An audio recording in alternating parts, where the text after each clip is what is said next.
it gives me goosebumps, and I know most of us here goosebumps every time we get a chance to hear you guys, so thank you for that amazing introduction. Sorry the three of us didn't look as good as you guys do, so thank you so much.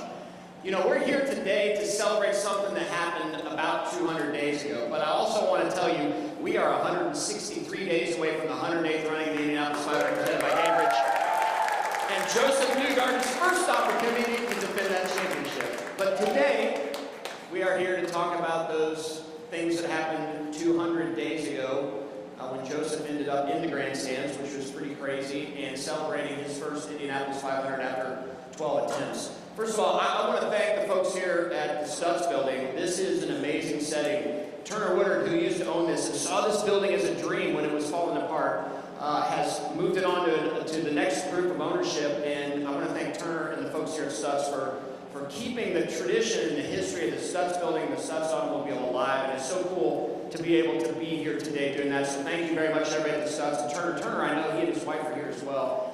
I saw a few other folks in the audience. For those of you that fell in love with the Speedway in the 70s and 80s, you probably fell in love with Paul Page. Paul, you're here somewhere. Paul, can you please wave? Let's hear it for Paul Page, the former voice of the Indianapolis 500. Thank you, Paul, for being here. It was awesome to see you, so thank you so much. You know, we don't get to do things like this without great partners, but not just partners, great family members who get and love the tradition of the Indianapolis Motor Speedway like all of us do. Michelle and the folks at Borg, this is such a cool moment because this is such a cool trophy, so thank you to everybody at Borg for continuing to make this the most special trophy in the world. Thank you so much. And then tonight, after we get done here, you guys are going to get a taste of Josef's hometown with Barista Parlor. Joseph's a big friend of the folks in Nashville. That Barista Parlor here is Nashville-based. Great coffee, so we'll talk a little bit more about that, but I want to thank the folks at Barista Parlor for really helping us out. But this is a really exciting moment for us, and I know it is for Josef as well. I know he probably has a good idea what it looks like. You've just never seen it right there. But we do have a little video we want you to see of how this creation, and I think this is the 34th time our sculptor has done this, so it's pretty amazing. He now has an 8,500 field plus one. But if we could share the video, the behind the scenes of Josef's face getting ready to be put on the Borg-Warner Trophy.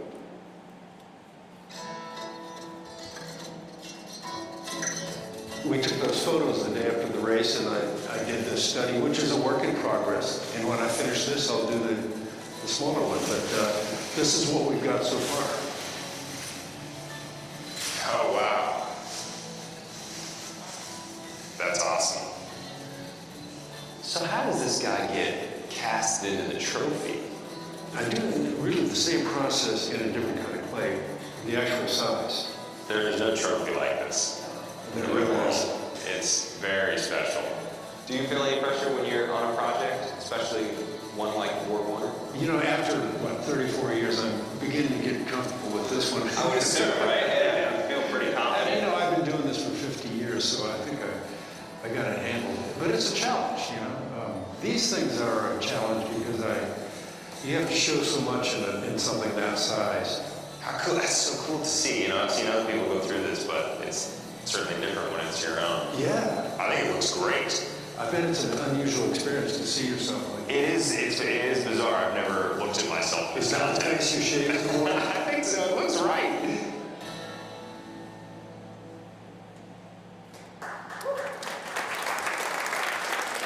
I noticed this tradition started in 1936, and every winner has been put on there since then. And in fact, all the winners from the very, very beginning. Tony Holman is on there as well. It's very, very, very neat to see these faces on the trophy. But we couldn't do it without our friends at Borg who love this trophy as much as we do. And Michelle Collins, who is the director of global and national PR and marketing for Borg, has been an amazing partner. It's been fun to work with you on this. Michelle, we'd love for you to come up and talk a little bit about how important this is to Borg, but how excited you are for Josef.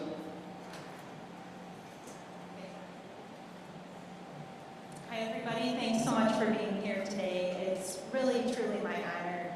You know, for as many times as I've seen those videos with, Will doing the sculpture and as many years as I've been working with him, it never fails to give me chills every time I see it. And I want to give him a shout out because he's watching on the live stream. So hi Will and Charlotte, glad to have you with us virtually.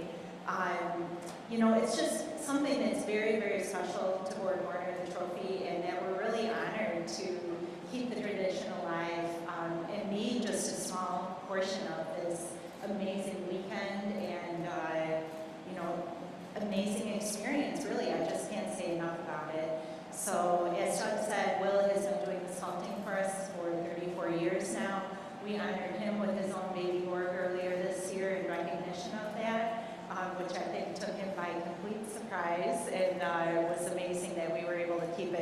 secret with our friends at IMS and IndyCar, so we really do appreciate this.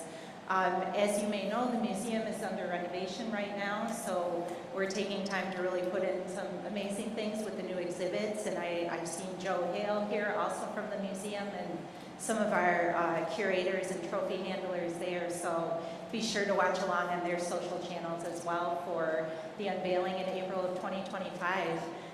But again, it's just our honor to be here, and thanks for coming today. All right, thank you, Michelle. I think next we probably should talk to our champion from this year's Indianapolis 500. Ladies and gentlemen, the 2023 Indianapolis 500 champion, Josef Newgarden. I'm starting to cry up here, and I'm not sure why. So 200 days ago, your life sort of changed, and this is maybe the first beginning of the gift that at some level doesn't quit giving, winning the Indianapolis 500. You've got more Borg-Warner activities that'll take place. You get that baby Borg at some point in time, all these things. Has it set in yet that after 12 runnings, or 12 runnings that it took, you finally won the Indianapolis 500? Well, I thought it did at first, but it keeps hitting me every time we go through something new. And this is by far the coolest holiday season I've ever had. You know, it is just, it is nonstop, as you said, Doug. You know, I've got to say, it is, to me, the highest honor that you can have in motorsports, looking at the history and the pedigree of this event. You know, it truly has transcended motorsports and the motor industry, if you will, what this race has been about from the very beginning. So it has been surreal for me to finally be able to win personally. Of course, it's much more than me. You know, this was a team effort by so many people. Just to have this career, I think, you know, just being a part of the Indianapolis 500 and be able to qualify for the event is a huge deal. So to be able to win it actually is just something I can't describe. And I wasn't able to describe it until I was able to finally win it with our team. So it's been, I lose words, to be honest, Doug, because I want to be so respectful of what this event is and what it means to so many people in this community and what everybody has done to be a custodian for the event to make sure that this great race is, you know, held to the highest standard. I think it deserves that because of what it is and the history of it. So I lose words at times to speak eloquently enough about what it is, but it means a lot to me to be a part of it, and it has been a huge honor to be a champion of the event now. So you're from Nashville, you still live in Tennessee, but much of your early racing years were here in Indiana on the west side at Newcastle Motorsport Park, and then certainly in the ladder system. Do you feel a little bit like you're carrying some of that Hoosier pride with you when you get a chance to represent not just the IndyCar Series, but now as an Indy 500 champion?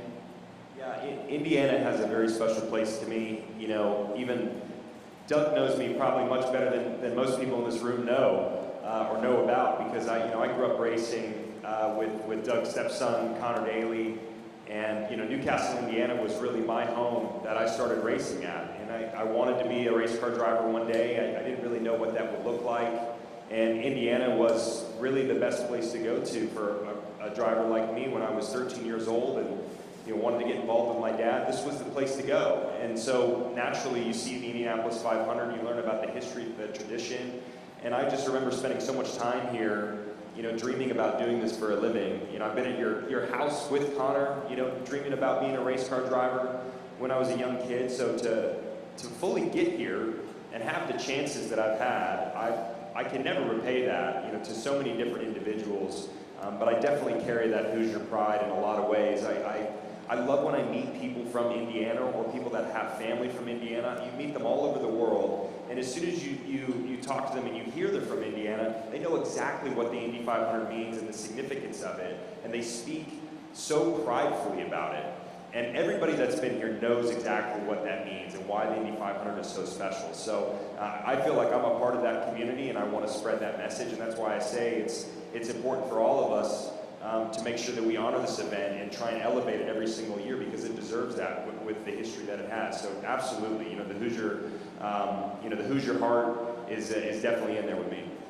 So I know that you won the Indianapolis 500 and you got a chance to celebrate it, but it was a challenge for you because you were in the middle of the NTT IndyCar Series fight and were one of those challengers that went all the way to end. And you had to sort of put the Indy 500 victory aside for a minute. And I heard you say several times, right now, I don't want to celebrate the Indy 500. I want to win a championship. Now that you've gotten through the season, when you get a chance to see things like this, are you able to look back and go, that win in the Indy 500 was super special? And yeah, I would have loved to win the NTT IndyCar Series Championship, but winning at Indianapolis makes for a pretty good year. It really does. It has made the year a lot, easier in so many respects. Once the championship was over, as you talked about, it was easy to reflect on the Indy 500 and say, wow, this was a big year in so many ways just because of that singular event and achieving this objective. I used to, it's funny, because you always get the question, would you rather win the Indy 500 or would you rather win the championship? And I always struggled to answer that. My answer naturally would be, well, you want to win both, and I still feel that way. I think you want to win both on the year. But now having won the Indy 500, I think my perspective has changed. I would, hands down, love to win the Indianapolis 500 over a championship because it is so difficult to get it right on that single day. You only have, the one chance every year, and it's such a build-up. There's so much pressure. There's so much commitment that everybody has put in that now having actually achieved it, I want to win it more than I've ever wanted to win it. And I think that's fascinating that, when you've never won, you would think, well, once you finally win it, you're probably going to be happy and you don't have to win it again.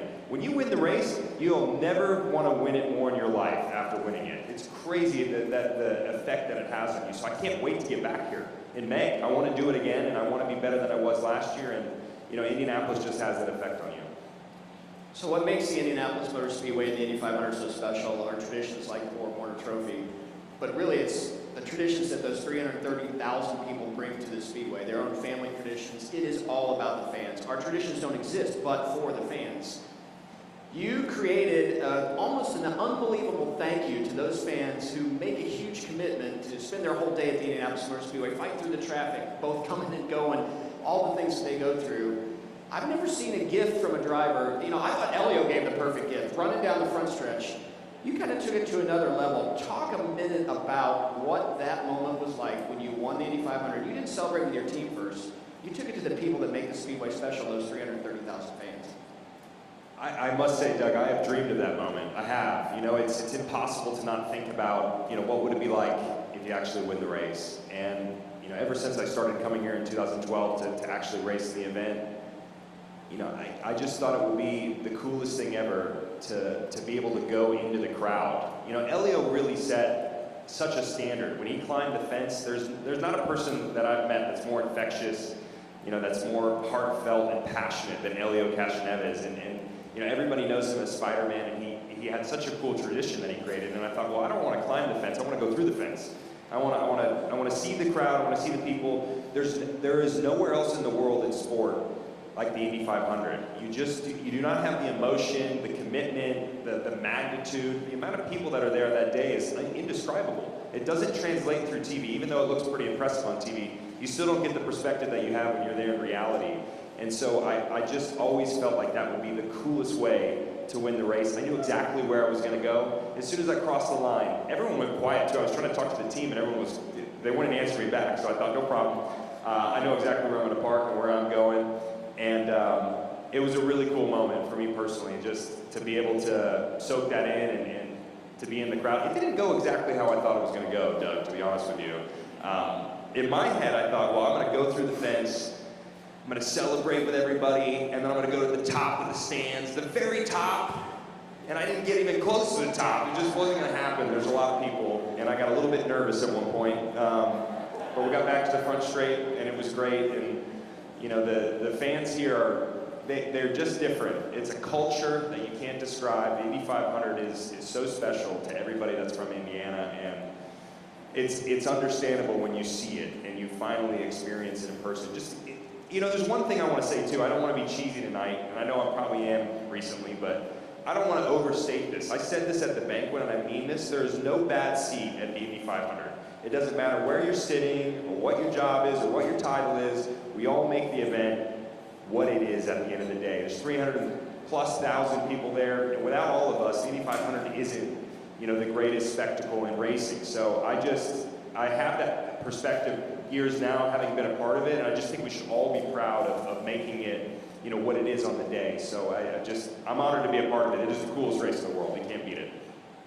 So one of the neat things that our folks at IMS Production did, they were so excited about you going through the fence and in with the crowd, they came up with the idea that let's figure out how we capture that video. And so our team, the social team, the IMSP team, started looking at people that had posted their view of Josef coming in the grandstands. And we compiled a bunch of images and videos, so a lot of different point of view of your celebration. We want to play that video right now, which is IMSP's video, it's some of NBC's video, and it's a lot of your fans' video as you go into the crowd. And there's a point in where I go, man, he's got to be nervous with all these people around him, but it's awesome. Let's see this video. It's Memorial Day weekend. We're in Indianapolis with just 2 laps remaining. If you want to win the Indy 500, it's time to tighten your belt and get up and go. They are coming to the green, and it's going to be a 2.5-mile sprint. Green flag flies at the speedway. Newgarden with a monster run on turn 2. Josef Newgarden has taken the lead of the Indianapolis 500. Bring her home, buddy. Josef Newgarden will win the Indianapolis 500-mile race. It's the captain's 19th win. Josef Newgarden has parked that car on the yard of bricks, and he's hopping out as we speak.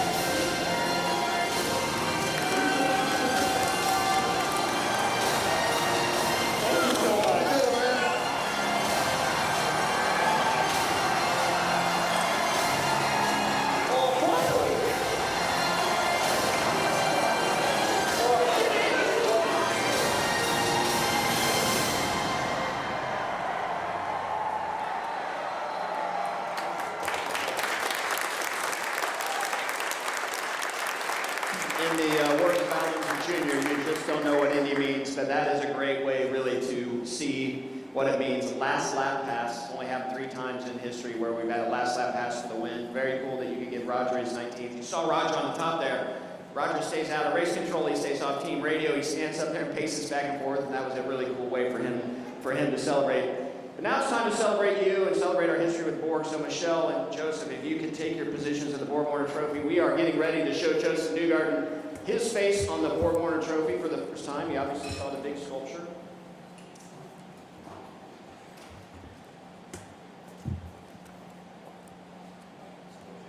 This is the real deal. So, for the first time in Joseph's time here at the Indianapolis Motor Speedway, Josef, welcome to the club, the Indianapolis 500 Winners Club and the Borg-Warner Trophy.